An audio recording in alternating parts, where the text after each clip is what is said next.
안녕하세요. 축진먹입니다. 토트넘이 센터백 하나를 또 영입을 했습니다. 이름은 케빈 단소고요. 그 악기 단소 아닙니다. 누가 저기다가 단소 사진을 넣어놨는데 참 재미없는 사람이죠.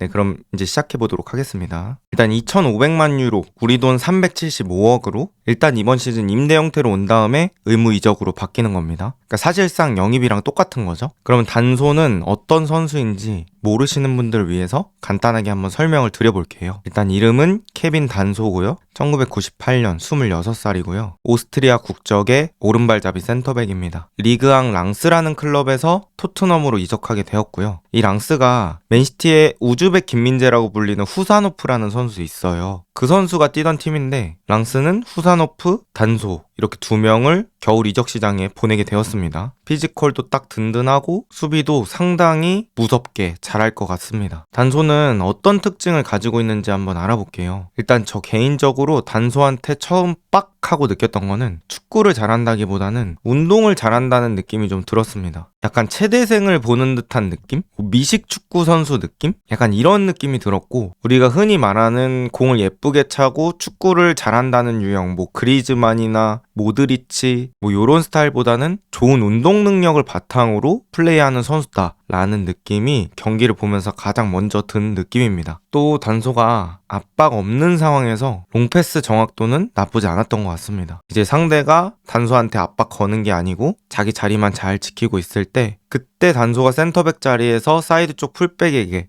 이 넘겨주는 롱패스가 나쁘지 않았어요. 근데 구질이 저는 빨랫줄과 풍선으로 보통 얘기를 하거든요. 이 빨랫줄처럼 평 나가는 건 아니고 조금 더 풍선에 가까운 느낌은 있었습니다. 어쨌든 수비 진영에서 압박 없는 상황에서 롱패스 하는 거 나쁘지 않았다 라고 보시면 될 것 같고요. 그런데 또 경기를 보면서 느낀 게 전진 패스 시도가 굉장히 많은 편이에요. 전진 패스라고 함은 우리가 상대 진영으로 올라갔을 때 센터백들까지 많이 올려서 플레이할 때 그때 땅볼로 전진 패스를 한다든지 공격수가 뒷공간으로 뛸 때 그쪽에다가 공을 툭 찍어준다든지 이런 것들이죠. 그 시도가 굉장히 많은 편이라고 느꼈습니다. 하지만 성공률은 그렇게 높지 않았다. 사실 애초에 센터백이 그렇게 한 번에 뿌려주는 게 성공률이 높진 않아요. 이거는 단소뿐만 아니라 다른 센터백에도 해당된다고 생각하는 건데, 토트넘에는 비교 대상이 있잖아요. 저는 토트넘에서 센터백 중에 빌드업 제일 잘하는 두 선수를 뽑으라고 하면 1등 로메로, 2등 벤 데이비스라고 생각을 하거든요. 근데 이제 로메로랑 비교했을 때는 단소가 확실히 전진 패스 퀄리티는 아쉽다고 느꼈습니다. 구질도 그렇고 패스 속도도 그렇고, 로메로는 좀 전진 패스를 안 할 것 같을 때 하는 경우들이 있거든요. 근데 단소는 좀 전진 패스 할 때 나 전진 패스 할 거야 라는 티가 좀 난다고 해야 될까요? 그런 느낌이 좀 있었던 것 같습니다. 그러다 보니까 상대 수비들이 예측하기 조금 더 편한 면이 있겠죠. 그래서 제가 상대 진영에서 패스 성공률을 좀 비교를 해봤어요. 이게 토트넘한테는 되게 중요한 부분이거든요. 제가 드라구신이 토트넘 온다고 할 때도 이거를 반더벨 로메로랑 비교를 했었습니다. 상대 진영 패스는 이제 우리 진영에서 수비수들끼리, 수비수와 골키퍼 이렇게 공을 돌리는 게 아니고 상대 진영으로 올라가서 지공할 때 빌드업이라고 보시면 되거든요. 거기서 단소는 76%, 로메로는 86%, 반더벨은 88%입니다. 수치에서도 약간 나오죠. 근데 제가 이걸 굳이 요 스텝만 좀 얘기를 하는 이유가, 포스테코글루가 결국에는 완성하고 싶은 게임 모델이 센터백 2명 뒤에 남겨놓고 높은 위치에서 빌드업을 하는 거잖아요. 그래서 지공으로 하프 스페이스 노려서 컷백하고 득점하고 이런 걸 원하는데, 그때 센터백들도 공을 많이 만지면서 빌드업을 할 거란 말이죠. 물론 안전한 선택지는 좌우 넓게 벌려있는 풀백한테 주는 겁니다. 근데 가끔씩은 예측 못하게 쭉 전진 패스를 넣어주는 것도 상당히 치명적이거든요. 이제 그걸 로메로가 잘하는 거고, 그래서 저는 이 상대 진영 패스 성공률이 중요하다고 보는데, 단소는 확실히 요 두 명에 비해서는 좀 아쉬운 부분이 있습니다. 근데 제가 아까 패스 시도가 많다고 했잖아요. 그래서 단소한테 조금 걱정되는 부분은 뒤에서 공 잡고 앞쪽으로 패스를 줄 때 공격이 끊길 수도 있다. 그런 상황이 로메로 반더벤보다는 조금 더 자주 발생할 수도 있다. 이런 것들은 생각하고 경기를 보시면 더 재밌게 보실 수 있지 않을까라고 생각을 하고요. 또 다른 특징, 제가 좀 단소를 많이 깐 것 같은데 이제는 좀 장점을 얘기해 볼게요. 일단 지상 경합이 되게 좋은 편이에요. 리그앙에서 같은 포지션에서 상위 10% 안에 드는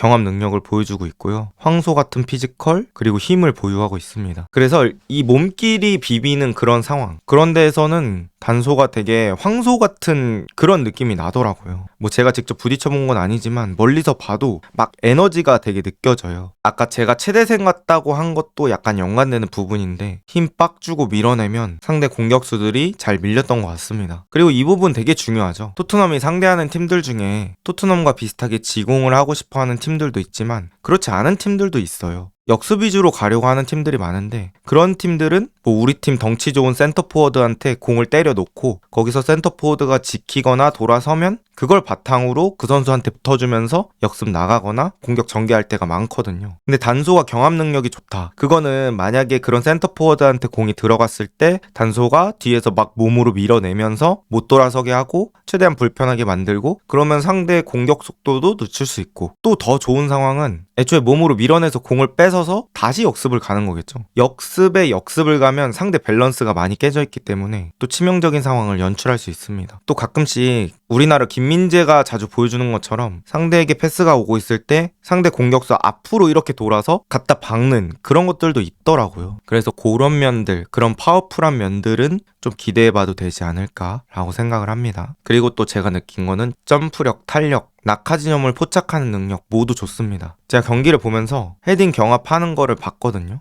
근데 점프를 했는데 바닥에 잘 안 떨어지는 거예요. 그러니까 아직도 계속 떠있는 느낌이 든 거죠. 그래가지고 내가 뭐 0.75배로 틀어놨나 0.5배로 틀어놨나 하고 봤는데 1배속 맞더라고요. 그래서 이 점프하고 내려올 생각을 안 합니다. 그 정도로 탄력이 좋고 채공 시간이 되게 좋더라고요. 역시 이것도 약간 최대생 모먼트가 아닐까 싶고요. 그 서전트 점프라고 하잖아요. 그걸 되게 잘할 것 같은 그런 느낌이 있는 선수입니다. 또 이 역시 수치에서 알 수 있고요. 공중볼 경합 역시 리그왕 상위 10%라고 합니다. 또 토트넘 축구에서는 센터백이 얼마나 빨리 커버할 수 있느냐, 그리고 수비 복귀 속도, 수비 복귀 횟수, 뭐 요런 것들이 중요하잖아요. 수비 복귀 범위. 근데 그런 면에서도 괜찮다고 느꼈습니다. 커버하는 속도 괜찮고요. 리커버리, 그러니까 수비로 돌아가는 그런 수치도 꽤 높은 편이에요. 근데 아까 말씀드렸듯이 기다리는 수비보다는 갖다 박는 스타일의 수비 느낌이 좀 있습니다. 그래서 좀 쉽게 토트넘에서는 뭐 벤 데이비스랑 반더벤 중에 누구랑 더 가깝냐 라고 보면 저는 반더벤 유형에 조금 더 가까운 것 같거든요. 그러니까 반더벤이랑 단소랑 다르긴 다른데 굳이 둘 중에 따지자면 그렇다는 겁니다. 그러니까 커맨더형 느낌보다는 파이터형 느낌이 강한 선수라고 보시면 될 것 같아요.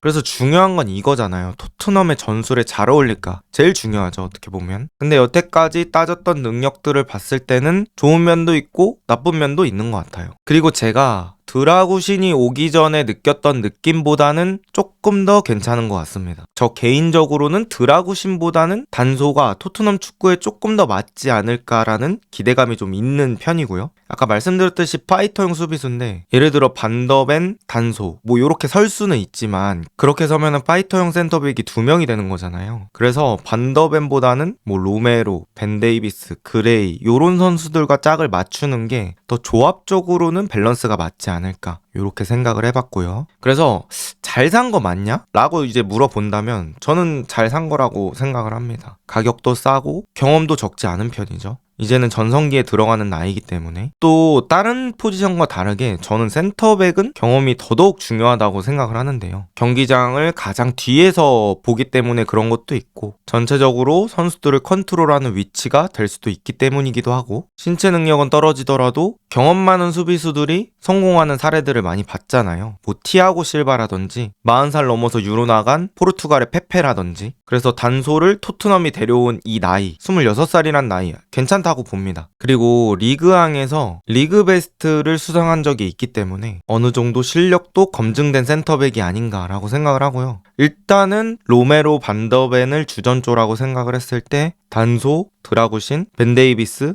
진짜 더 나아가서는 그레이까지 서브로 보면 뭐 센터백 퀄리티, 뎁스 이런 것들은 부상 없으면 저는 굉장히 좋은 편이라고 생각을 합니다. 또 단소가 잘해서 주전으로 갈 수도 있겠죠. 그리고 이런 것들을 고려했을 때 2,500만 유로, 300억 후반대에 영입했다는 거는 저는 가격적으로도 잘 데려왔다고 생각을 하고요. 토트넘 겨울 이적 시장 잘 보낸 편 같다라는 생각이 드는 영입입니다. 여기까지는 제가 단소 경기를 보면서 느꼈던 부분들이고요. 또 여러분들이 생각하시는 건 다를 수 있잖아요. 그래서 댓글로 남겨주시면 너무 감사하겠고요. 재밌거나 유익하셨다면 좋아요 한 번씩만 부탁드리도록 하겠습니다. 오늘도 좋은 하루 보내세요.